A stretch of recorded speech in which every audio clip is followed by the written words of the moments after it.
In 2016, Donald Trump was elected 45th President of the United States by the Electoral College over former Senator and Secretary of State Hillary Clinton. The contest was a bitter one that would stir controversy over the following 4 years. Why? It all boils down to the debate over popular vote versus electoral votes. This isn't the first time this debate has occurred, but to figure out why the system is in place, we must travel back to the formation of the United States Constitution in 1788. Article 2 of that document outlines the qualifications and powers of the executive branch of our government, the person we came to know as the President.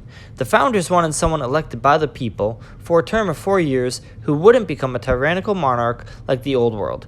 Section 1, Clause 3 states, "The person having the greatest number of votes shall be the President. If there be more than one who have such majority and have an equal number of votes, then the House of Representatives shall immediately choose by ballot one of them for President." The first 3 presidential elections in our history went smoothly, with George Washington elected unanimously and winning a second term virtually unopposed, while John Adams, his Secretary of State, won the third election. The election of 1800 became the first spark to this debate. Thomas Jefferson and Aaron Burr ran against Adams and ended up with the same number of votes. Burr acknowledged he was running as Jefferson's vice president, but refused to concede his votes and sent the election to the House of Representatives. The Federalist Party controlled the House and favored Burr, but after several deadlocked ballots, Alexander Hamilton swayed enough delegates to vote for Jefferson, who received 10 states' votes to Burr's 4. 2 states did not cast a vote. Aaron Burr would be alienated by the Jefferson-led Democratic Republicans and would conspire with General James Wilkinson, a double agent working with the Spanish, codenamed Agent 13, to steal half an empire away from the United States. Of course, he would also shoot and kill Alexander Hamilton in an infamous duel, sealing his political fate. To prevent this issue from ever happening again, Congress passed the 12th Amendment in 1803. In its most basic breakdown, each elector casts distinct votes for a president and a vice president. If no candidate has a majority of the total votes, the House will vote by state for president. The main point of the amendment is that if a president is not chosen before March 4th, whichever individual elected as vice president would act as president, and a new vice president would be elected. The elections from 1804 to 1820 went fairly smoothly as the Virginia dynasty continued from Thomas Jefferson to James Madison to James Monroe. 1824 proved to be a crowded field, with Secretary of the Treasury William H. Crawford running as the official candidate of the Democratic-Republican Party to replace Monroe, hero of the War of 1812 General Andrew Jackson, Secretary of State John Quincy Adams, and Speaker of the House of Representatives Henry Clay. When all the votes were counted, Jackson had 99 and Adams 84, neither the required majority to win the election. Popular vote was also won by Jackson, with 43% to Adams' 30%. The election was then thrown into the House of Representatives, where Henry Clay, who finished 4th, would now decide who would be president. Clay would help secure enough votes for Adams in exchange for the position of Secretary of State, which was then seen as the stepping stone to be president. It was quickly termed as the corrupt bargain, and Jackson vowed to have his revenge, which he did in 1828 by winning the election outright and serving 2 terms, as well as using his political sway to elect Martin Van Buren from 1837 to 1841 and James K. Polk from 1845 to 1849. One oddity from the 1828 election is that defeated President John Quincy Adams would be elected to the House of Representatives and serve until his death in 1848. In the election of 1840, American military general and hero William Henry Harrison would beat incumbent Martin Van Buren to become the 9th President of the United States. His political slogan of Tippecanoe and Tyler too referenced his military campaign along the Tippecanoe River in 1813, but soon would become just Tyler too, when Harrison died of pneumonia after 31 days in office after delivering his acceptance speech in a cold downpour. Thanks to Article 2, Section 1, Clause 6 of the Constitution, John Tyler, Vice President from Virginia, would ascend to the top office and become president. By now, the 2 major political parties were the Whigs, who replaced the Federalists, and the Democrats, who dropped the Republican off their party name. Tyler, however, was wanted by neither when it came time for the 1844 election. The Whigs nominated Henry Clay, while the Democrats chose James K. Polk, the dark horse candidate from Tennessee. John Tyler would run as an independent, but was invisible in the votings, as Polk, running on the promise of a single term, edged Clay. The election of 1848 introduced a third political party, the Free Soil Party, which opposed the expansion of slavery into the West and included a hodgepodge of political defectors from both parties, including former President Martin Van Buren. For the second time in 3 elections, the president would not complete his term. General and hero of the Mexican-American War, Zachary Taylor, would win the election to the White House as a Whig, while Senator Lewis Cass would finish runner-up. On July 9, 1850, only 16 months into his term, Taylor died after battling a digestive ailment after a 4th of July celebration in which he reportedly consumed, and I quote, copious amounts of raw fruit and iced milk. Do you know how much you need to eat and drink for it to be termed copious? In any event, his vice president, Millard Fillmore, would be elevated to the presidency. The election of 1860. No presidential election, before or since, has been as pivotal and consequential. The Democratic Party was split by pro-slavery Southerners and anti-slavery Northerners, and thus held 2 separate conventions resulting in 2 nominees. The Northern Democrats nominated Stephen A. Douglas. The Southern Democrats, nicknamed Dixiecrats, nominated John C. Breckinridge. The Republican Party, in its second ever election, nominated Abraham Lincoln.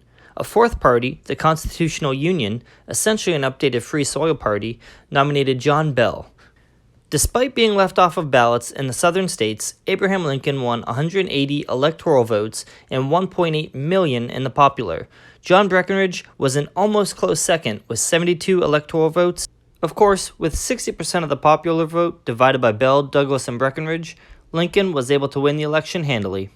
In 1864, Lincoln would win his re-election with Democrat Andrew Johnson of Tennessee as his vice president, balancing his ticket both politically and geographically. And in 1865, with the assassination of Lincoln, Johnson himself would become president. In 1876, the next big electoral debate would ensue. This one, while not as publicized as the 1804 or 1824 elections, was just as important. Democratic candidate Samuel Tilden had won 184 electoral votes, one shy of the nomination, while Republican Rutherford B. Hayes won 165. 20 electoral votes were in dispute in the states of Florida, Louisiana, and South Carolina. To settle the dispute, Congress created a bipartisan Federal Electoral Commission composed of members of the House, Senate, and Supreme Court. This commission voted to give all 20 votes to Hayes, who won 185 to 184. Isn't it odd a Republican would win in 3 Democratic states?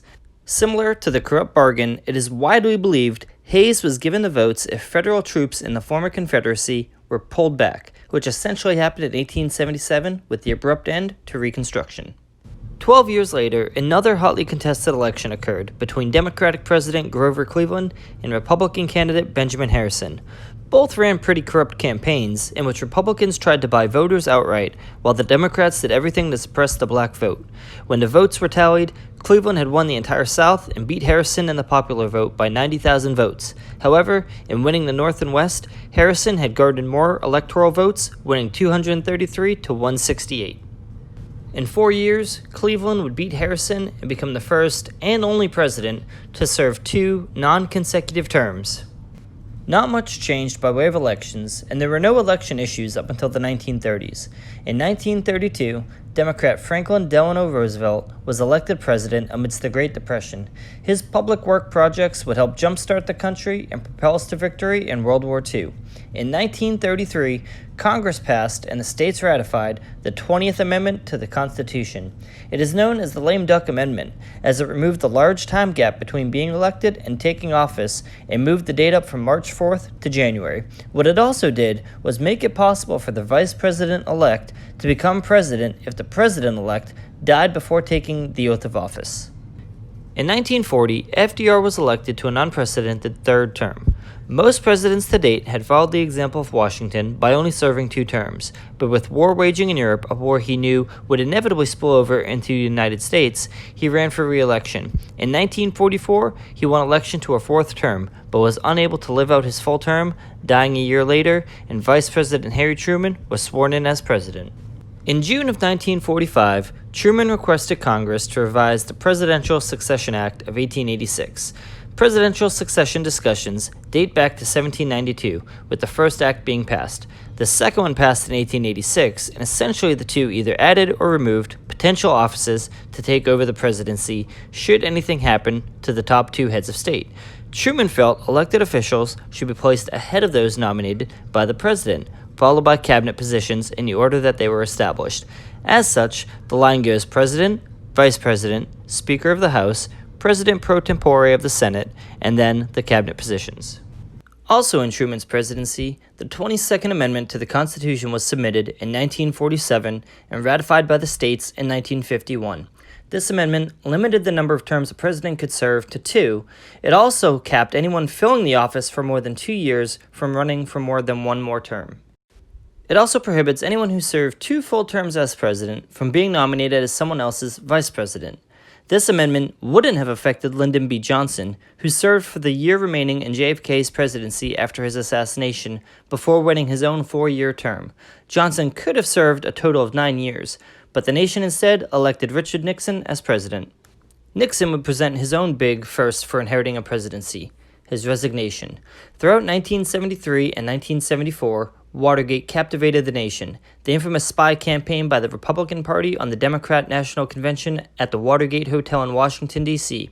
Instead of being impeached and forced out of office by the Senate, Nixon chose to resign, and his vice president, Gerald Ford, became president.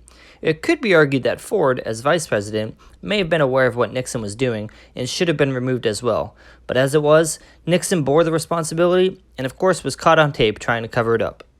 Heading into the 1972 election, before Watergate, Maine did something rather unique in terms of its Electoral College votes, and it all stems from the 1968 election.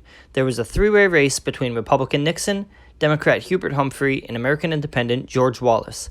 Nixon won both the popular vote and the electoral vote, but with the nation continuing to grow, it seemed unfair to the citizens of Maine to give all their votes to a candidate, particularly in a 3-way race, when the candidate could theoretically receive 34% of the popular vote. So the state voted and approved, dividing the state into 2 congressional districts. The first congressional district consists of the southern coastal counties, and the second congressional district is the remaining counties. Both voted the same in 1972. In 1992, Nebraska followed the state of Maine and split their state into 3 congressional districts. The third district comprises nearly the entire state. The first district is roughly 1/4 of the state on the eastern portion, and the second district, the smallest of the 3, is a small insert in the first district and is mainly the city of Omaha. Despite being a largely Republican state, in 2008 the second district did vote for Democrat Barack Obama. The following 28 years had no election drama until the 2000 election. That election put Democratic Vice President Al Gore against Republican George W. Bush, son of former President George H.W. Bush, as well as a former Major League Baseball owner. That election came down to the wire in Oregon, New Mexico, and Florida. Gore won Oregon and New Mexico, but Florida was now infamously too close to call. Bush was given the state and the presidency, but Gore sued the state, claiming not all the ballots had been counted. The Florida Supreme Court sided with Gore, and Bush appealed to the U.S. Supreme Court, which voted 5-4 to reverse the decision. Gore had won the popular vote by 500,000, but Bush won the Electoral College 271 to 266. Finally, that brings us to the 2016 election, where wife of former President and former Secretary of State Hillary Clinton was projected to win in a landslide over Republican TV personality and real estate mogul Donald Trump. Clinton won the popular vote by over 2.8 million votes, including the more densely populated states, such as California and New York. But Trump won decisively in the Electoral College, 304 to 227. To say that people were outraged or devastated is an understatement, and it brought about discussions on the Electoral College and if every vote truly matters. But does every vote truly matter? The Electoral College is in place to ensure a fair and balanced election. The founders knew that as populations grew, so would the larger cities. It wouldn't be fair to the rest of the country if voters in New York, California, or Florida had more political influence than voters in North Dakota or Iowa. That is what makes our democratic process so special. Every vote truly counts, and the more rural areas have an equal say in elections. Should every state employ the same system as Maine and Nebraska, or would the same issues still persist? For the time being, we're stuck with the Electoral College. So if you truly want to make a difference, make sure you get out and vote, because your vote does count. For more videos, follow me on YouTube at The Past and Present. Also, follow me on Twitter at Past and Present 4. Thanks for watching, guys.